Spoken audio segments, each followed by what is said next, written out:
បាទពូហើយចុះទូរស័ព្ទហ្នឹងខូចអីពូទូរស័ព្ទហ្នឹងខូចថ្មដាច់ខ្សែក្រងឲ្យបាក់ម៉ាស៊ីនហើយចុះអ្នកប្រើរបៀបម៉េចពូទូរស័ព្ទខូចឡើងខ្ទេចអស់ហើយ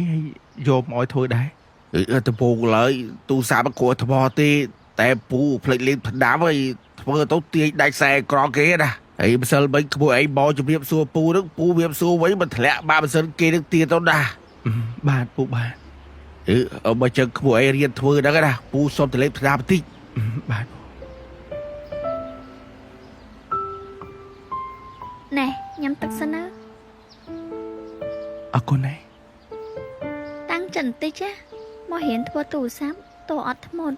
យល់អត់បាទ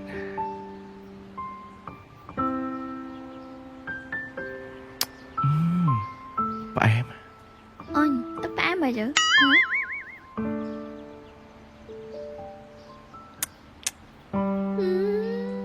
ទឹកឡើងសាបឲ្យថាផ្អែមប៉ុណ្ណាយើងនឹង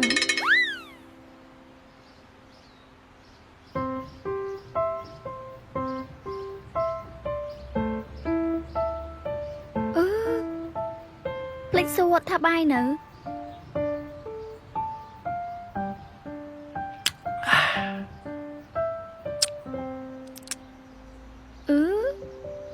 ទឹកមកដបអស់លេងសេកទឹកខ្លាំងហ៎ស្រេកខ្លាំងហើយនិយាយចឹងញ៉ាំបាយនៅញ៉ាំហើយតែបើមានញ៉ាំទៀត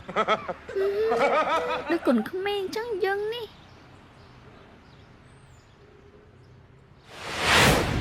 អញបងធ្វើអីហ្នឹងបងឯងមករៀនវិញទេមកវាយគ្នាហើយបងឯងមកធ្វើអីហ្នឹងបងមករៀន